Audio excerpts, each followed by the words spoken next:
The first thing that we'll review is the DAC Assistant. And the DAC Assistant is being used to measure angular position. And that's being measured using a quadrature encoder signal connected to the shaft of the DC motor. So it uses two Hall effect sensors that are 90 degrees separated. And there's a magnet wheel that generates 3 pulses per revolution. The motor we are using in the lab class has a 30-to-1 gear ratio. So that means that there are 90 pulses from the quadrature encoder for every 360 degrees of rotation. So when the motor makes one rotation, it produces 90 pulses, and that gets converted to 360 degrees per rotation. So that's the first thing to look at. Now we are looking at the program, and it uses a flat sequence structure and a while loop.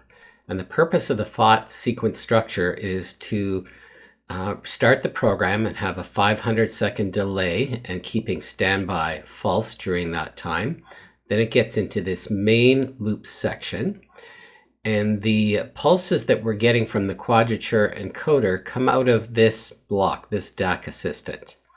And on this wire, this orange wire right here, will be the count for the number of degrees the motor has rotated. So for each rotation, you'll get 360 on that wire. When the motor turns 10 times, it'll be 3,600. And what happens here is that the greater than symbol is used to compare the value on this wire with 3,600. When the value on this wire is greater than 3,600, it causes the Boolean output to go true, and that'll light up equal to 3,600. And then you'll notice this is being fed into a NOT signal. So when it reaches 3,600, the input of that is true, but the output of that is false. And that goes into this build array, and we'll open up the build array in just a second, but it connects to the pulse width modulation signal, which is connected to digital I/O4 on the MyDAC. So when that signal goes false, it causes the pulse width modulation to go from a high to a low. And that's what produces a fast stop. Okay, and what we're trying to examine is the difference between coasting to a stop and stopping using a fast stop. Now let's open up the motor control DAC Assistant. So this is a good place to go to when you want to see which wires are connected or which signals are connected to which lines on the MyDAC. So in this case, what it's telling us is that this is the order of the signals. The pulse width modulation signal is going to digital I/O4. These two lines are for direction, and they're going to line 5 and 6, and standby is connected to pin 7. So open this up so that you do understand this section.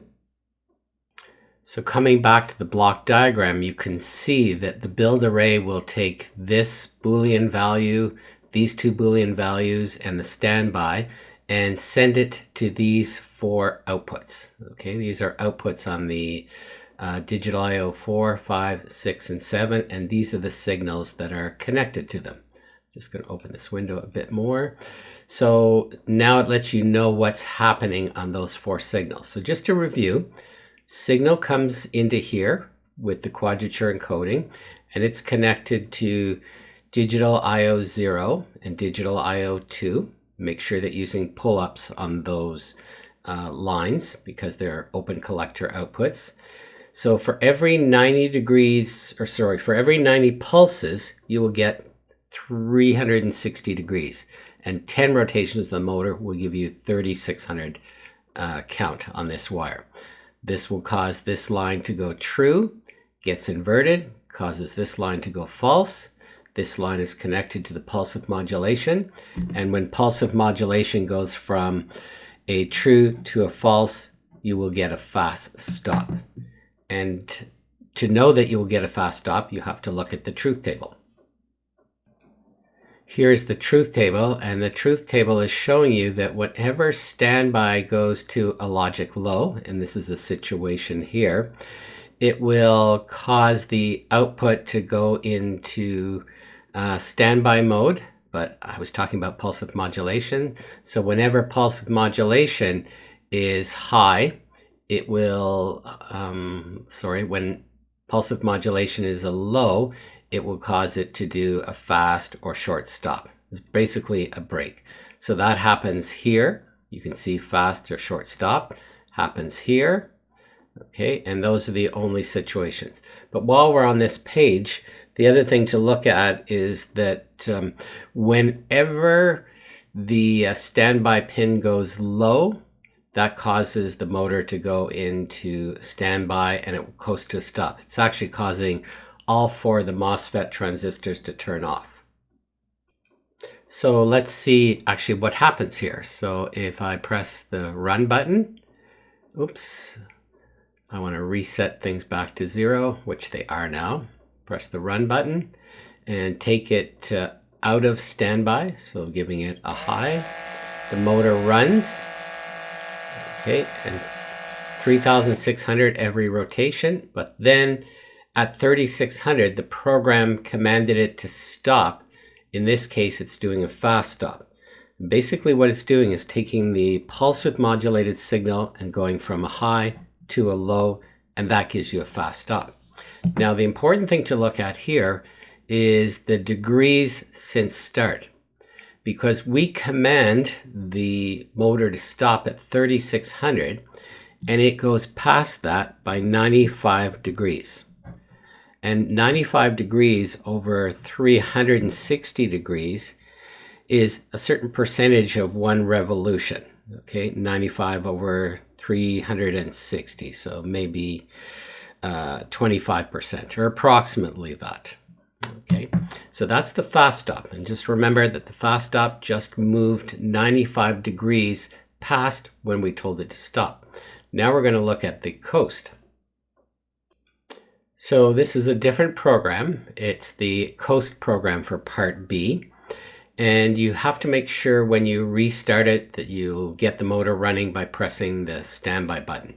Now the difference in this program, if I open up the block diagram, is the way it controls these signals up here. So we want to coast to a stop, and the way that we're going to do that is by controlling the standby signal, which is connected to digital I/O 7.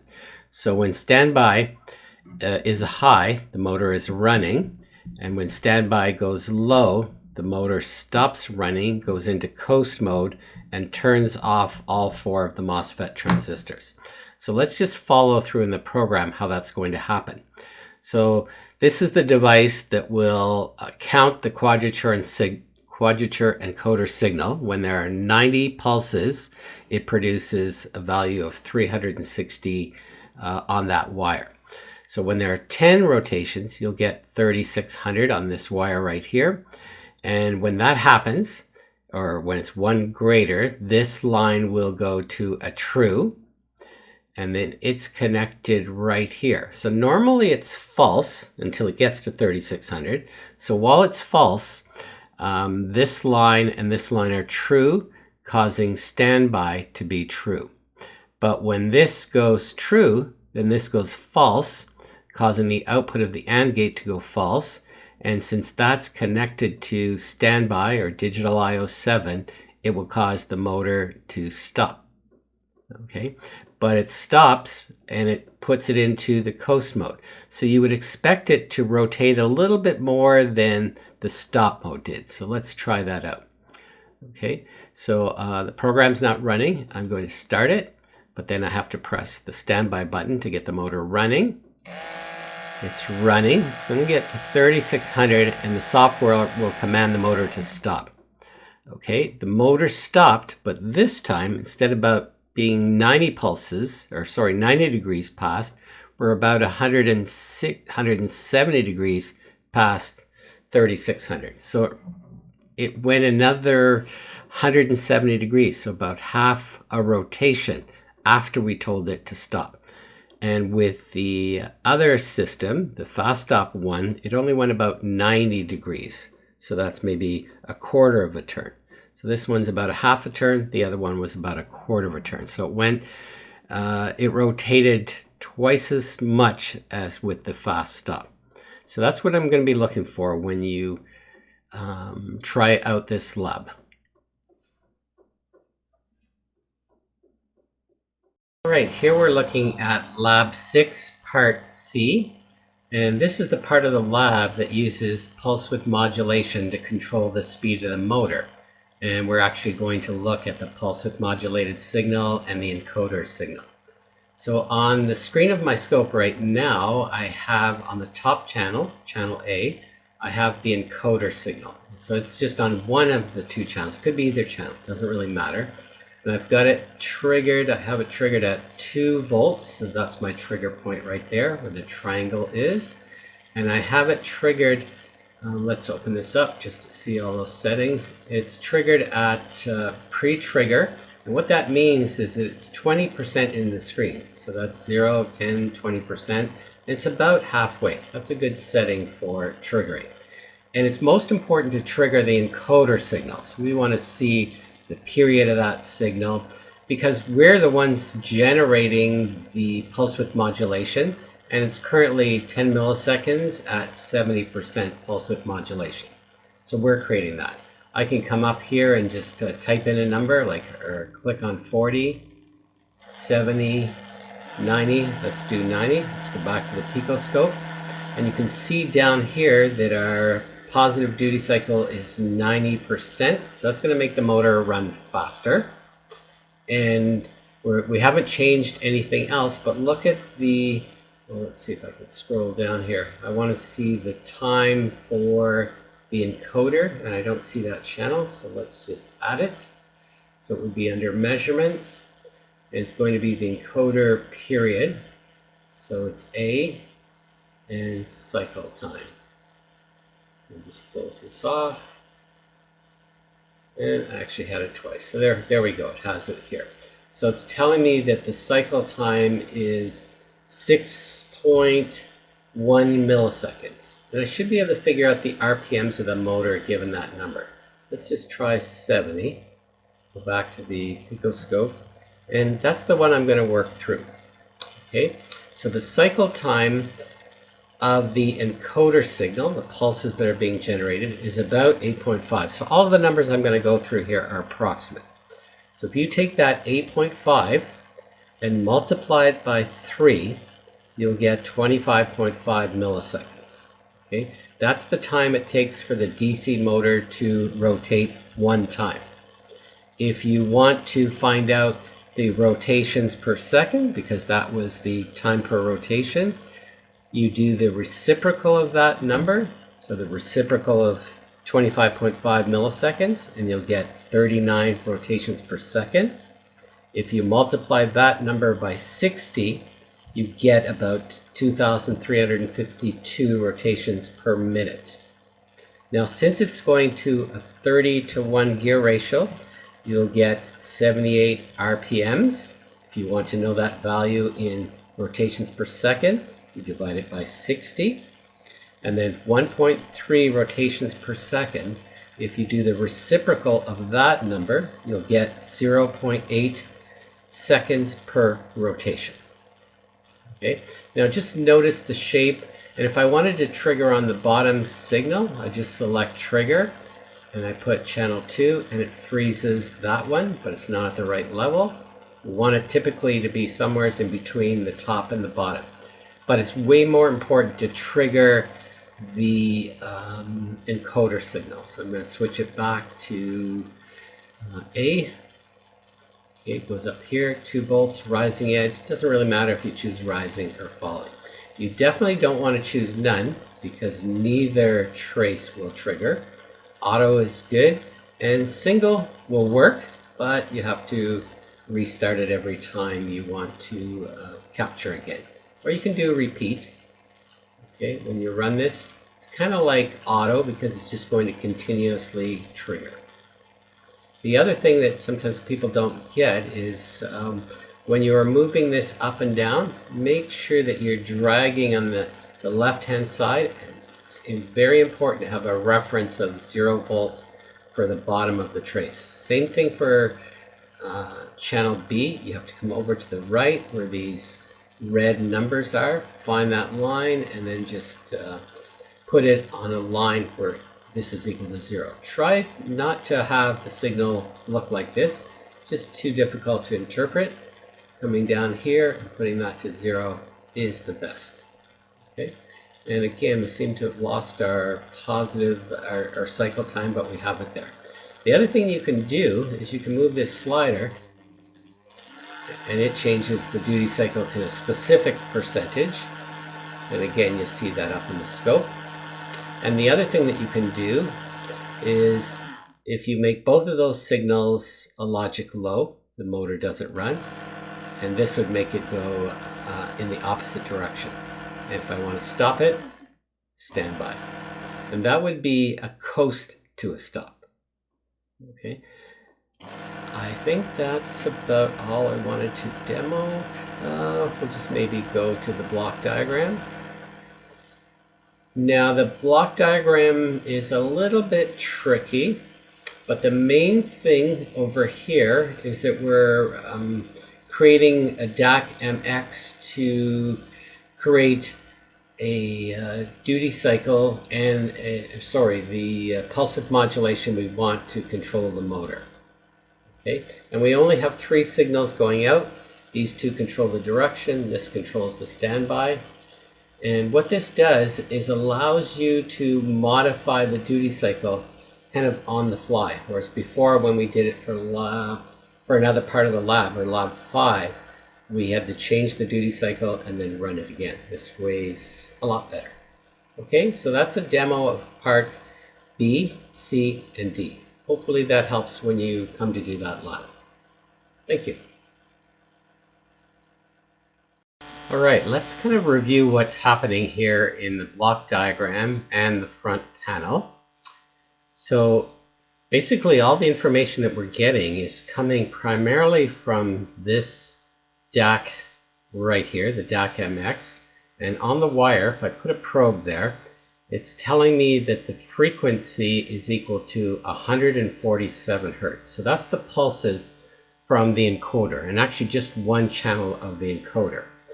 And if I come over to the picoscope and have a look at that signal, so that signal is being measured right now, and you can see that the cycle time is about 6.8 milliseconds. And if I add another measurement for frequency, you can see that the frequency is 147 Hertz. So period, 6.8, frequency, 147 Hertz. So I'll minimize that, and I'll delete that particular probe. We'll just look at one probe at a time. So that was the signal coming from here, 147 Hertz, and it's actually on the screen over here as well. Now the next thing I want to look at is that the period. So if I want to look at the period of that signal, I put a probe there, and the period is 6.8 milliseconds to the -3. Now there are 3 of those periods for every revolution of the DC motor. That's why I took this thing and multiplied it by 3, and I'm going to get the period for one rotation, or the time for one rotation of the DC motor. So it's taking 20 milliseconds for the DC motor to rotate one time. Now the other thing that we're going to eventually do is if we look at this wire here, again, that's 147 Hertz. And we're dividing that frequency by 3 because of the number of encoder pulses. So for the period we multiply, but for frequency we divide by 3. So it's telling me that the DC motor is rotating at 49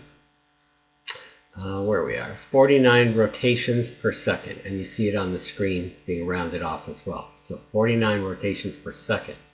But it gets multiplied by 60 right here to give us the time in rotations per minute. So it's 2.94 times 10 to the 3. So that's like 2,900 and something.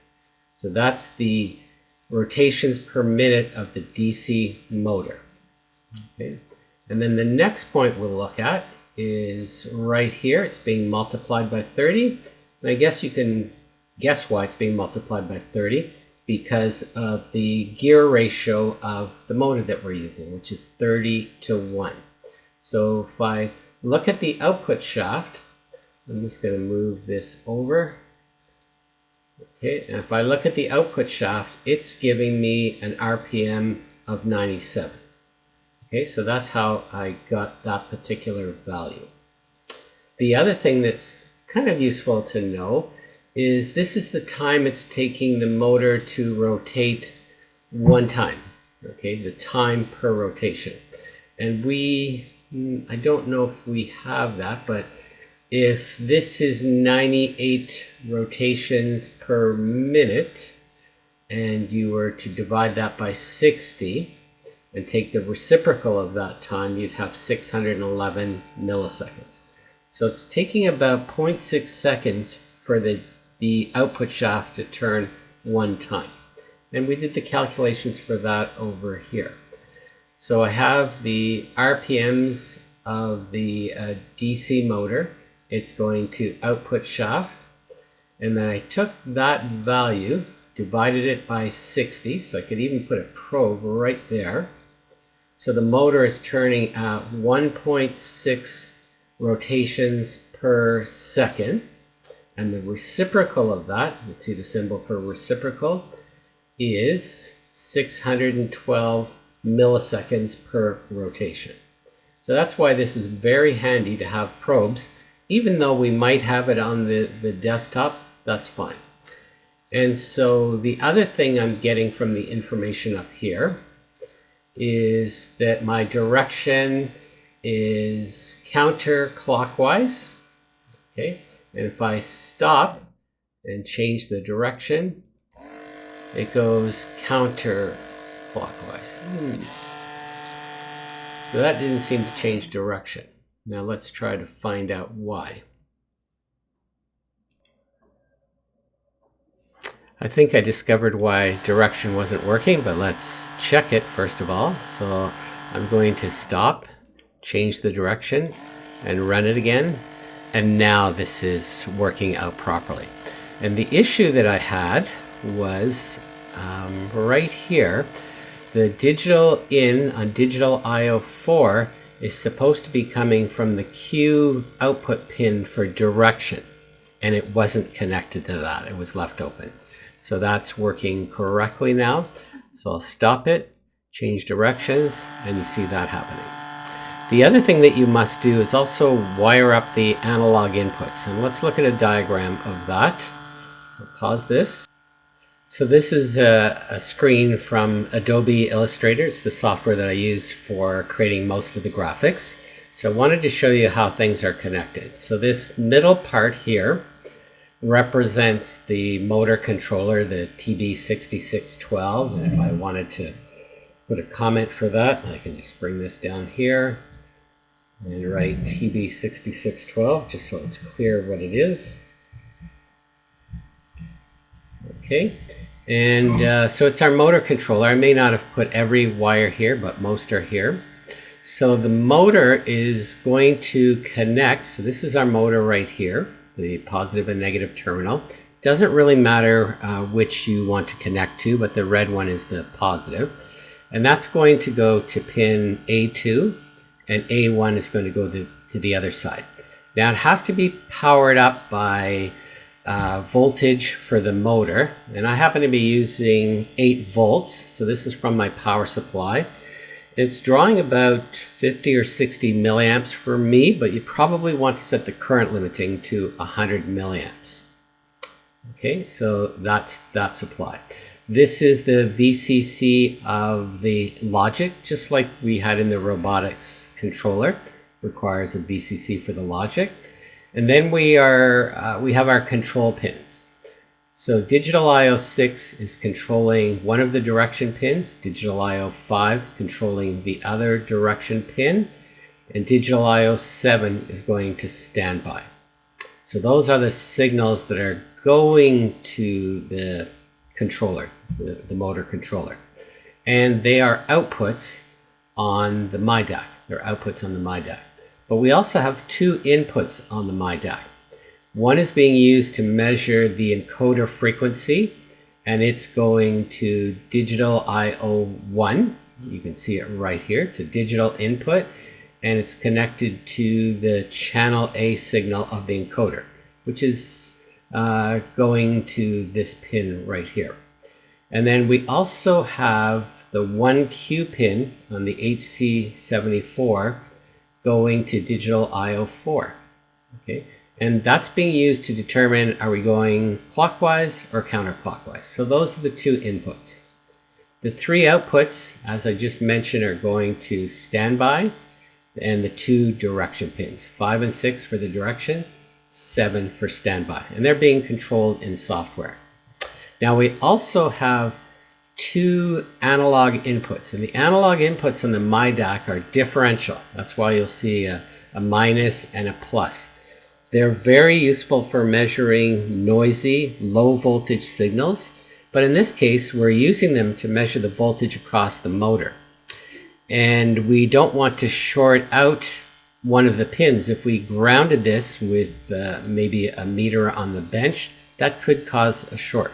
So what we're actually doing is taking 0 positive and connecting it to the motor positive, and 0 minus and connecting it to the negative of the motor. So that way we'll measure the voltage across the motor when it goes clockwise and counterclockwise.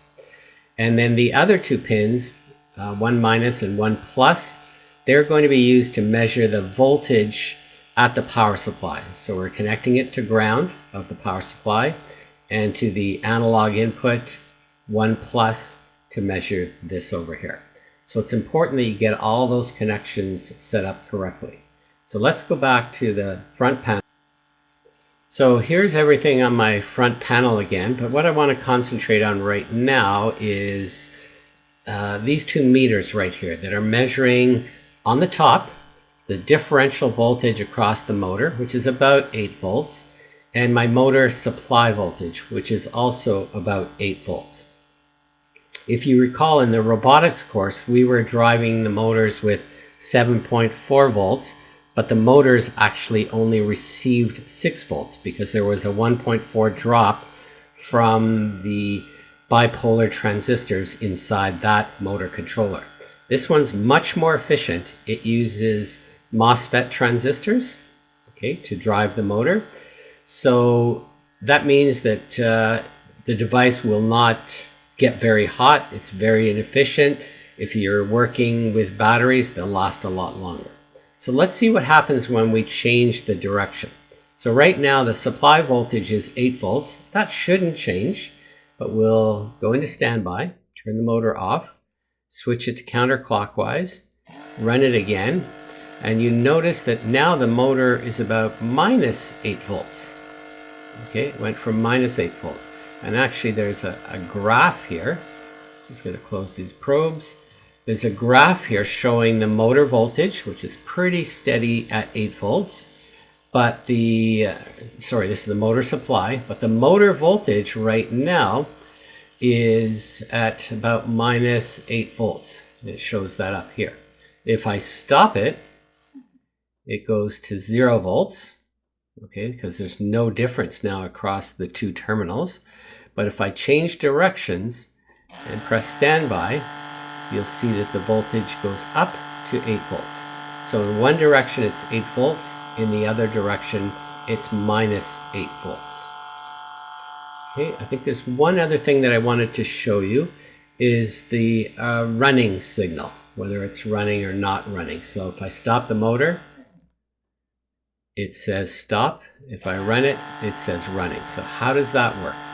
So I come over here, and it's operated with these signals right here. So as I said, the frequency is coming out of here. It's 147 hertz right now. And if I stop the system, okay, it eventually goes to 0. So what this little bit of code does, and this is the select function, if the value is greater than 1, okay, if the frequency is greater than 1, then we send out running to status. And if it's less than 1 or 0, it says stopped, and we send that out to status. Okay, so that explains that little bit of code. I want to show you each of these boxes. So the motor voltage, it's actually going to an array, but let's open this up. All right, these are my two analog input channels. And the first channel, channel 0, is measuring the analog in 0. And I believe that's the motor voltage, and analog 1 is connected to the other channel and measuring that voltage. So there's two voltages being measured.